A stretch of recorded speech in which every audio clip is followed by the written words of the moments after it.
ए लीला, सुनो। रुक जाओ, देखो कितना सुंदर पक्षी उड़ रहा है, कितना सुंदर है।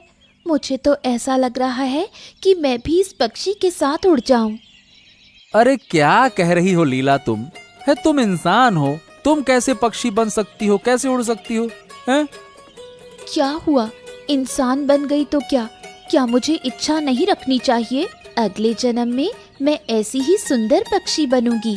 मैं रोज भगवान से प्रार्थना करती हूँ कि मुझे अगले जन्म में ऐसा ही पक्षी बनाए और तुम्हें भी पक्षी बना दे। हम दोनों साथ में आकाश में उड़ेंगे। ओफो, चुप रहो लीला, मैं काम पे जा रहा हूँ और तुम ये सब क्या शुरू कर रही हो? इसी वजह से गांव में सब तुम्हारा मजाक उड़ाते हैं। अरे तुम बड़ी हो गई हो, तुम्हारे मुंह से ये सब बातें नहीं अच्छी लगती हैं। क्यों नहीं समझती हो ये सब बात हैं? बड़ी होने से क्या बच्चों जैसा नहीं सोचा जा सकता? बच्चों का मन कितना प्यारा और पवित्र होता है, उनमें कोई चालाकी नहीं होती। अगर सभी बच्चों जैसा सोचकर बड़े होते तो कितना अच्छा होता। हाँ ठीक है, जाओ घर में, मैं जा रहा हूँ काम पर। ठीक है, ध्यान रखना, मैं घर जा रही हूँ। क्या करूं इस लड़की का समझ ही नहीं आता है। उसकी सादगी, इसमें उसकी कोई गलती नहीं है।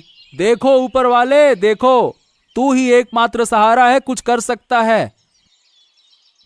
कैलाश बाबू, एक शानदार आइडिया आया है। क्या आइडिया?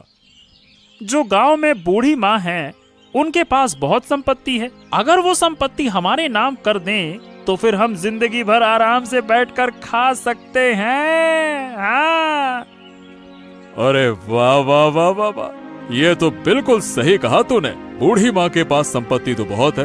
अब मुझे भी बहुत दिनों से लालच तो था, लेकिन बूढ़ी माँ बहुत चालाक है।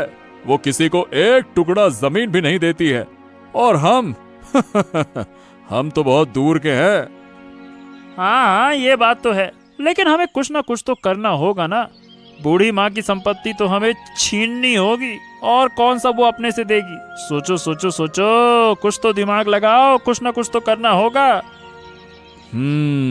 सोच रहा हूँ। एक आइडिया आया है। क्या? बूढ़ी माँ की हो गई है उम्र, शरीर में ताकत बिल्कुल नहीं है। अगर हम एक बार बूढ़ी माँ को हटा सकें तो फिर सब तो हमारा हो जाएगा ना।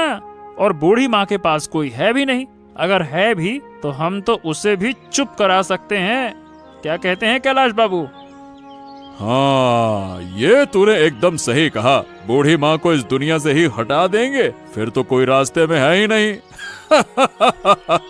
सारी संपत्ति हमारी हो जाएगी। अब कोई हमें अमीर बनने से नहीं रोक सकता।